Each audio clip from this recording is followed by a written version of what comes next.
Umunsi wa kane w'imikino ya UEFA Champions League y'Abanyaburayi yaranzwe nuko kuri uyu wa kabiri ikipe ya Liverpool de Cops yongeye gusubira Real Madrid n'ubundi yatsinze mu mwaka washize yongera kwitsindira iwayo igitego kimwe ku busa kuri Anfield Road. Igitego cyatsinzwe n'umunya-Argentine Alexis McAllister. Si ibyo gusa kuko Trent Alexander-Arnold yatukwaga bikomeye cyane n'abakunzi ba Liverpool nyuma y'uko yavuye mu ikipe ya Liverpool yaramaze imyaka 20 akinira ikibuga Anfield Road. Yagiriye ibihe byiza cyane yongeye kukigarukamo akinira ikipe ya Real de Madrid, aratukwa bikomeye cyane.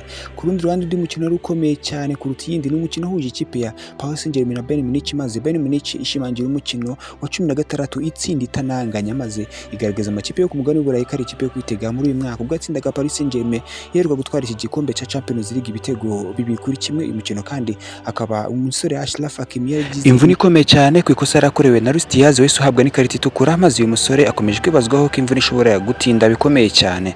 Naho ku rundi ruhande ikipe ya Arsenal de Gunners yanikaga amateka kumara imikino 8 ndetse n'igitego mu izamu ryayo, maze ishimangira amateka yerukaga gukora mwaka 1993.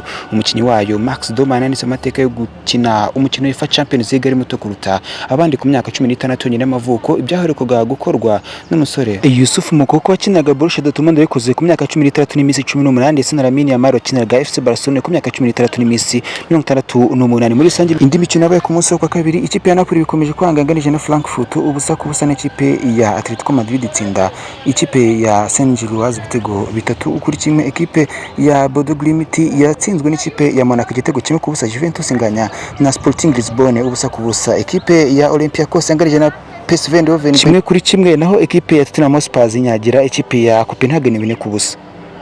Naho mu ijoro ryakeye FC Barcelona defense yayikomeje gutera benshi amakenga nyuma yo kunanirwa gutsinda Club Brugge 3-2. Ku munota wa nyuma ikipe ya Club Brugge ikaza kwangwa igitego cyayo yari maze kubona, abenshi babonaga ko cyari n'igitego. Naho umusore Phil Foden afashe Manchester City kunyagira ikipe ya Borussia Dortmund 4-1 hafitemo ibitego 2, maze ikipe ya Olympique de Marseille yo itsinda kimwe ku busa ikipe ya Atalanta. Newcastle mu Bwongereza yatsinze ikipe ya Atletico Club Bilbao. Naho rutahizamu w'umunya-Nigeria Victor Osimhen yongeye gufasha ikipe ye gutsinda ibitego 3 byose byatsinzwe nawe mu ikipe ya Galatasaray ubwo yageraga Ajax Amsterdam, maze ahita rutahizamu wa mbere ufite ibitego byinshi muri iyi sezo, afite ibitego 6 akurikirana na rutahizamu Haaland ufite ibitego 5, Harry Kane na 5, ndetse na rutahizamu Kylian Mbappé nawe ufite ibitego 5. Ikipe ya Chelsea nayo yananiwe gutsinda ikipe ya Karabag banganyije ibitego 2-2. Inter de Milan yatsinze 2-1 ikipe ya Kala Almaty, nayo ikipe ya Benfica ya Mourinho yongera gutsindwa na Leverkusen 1-0. Nyuma y'uyu munsi wa kane w'imikino amakipe atatu yonyine niyo ataratakaza inota na rimwe, ni Bayern Munich, Arsenal ndetse na Inter de Milan. Ikipe ya Manchester City, Paris Saint-Germain ndetse ikipe ya Newcastle, Real Madrid na Liverpool zimaze gutakaza umukino umwe wonyine. Ya Regionalist Gibril, byiza kuri mwese, ciao ciao, hasta la vista.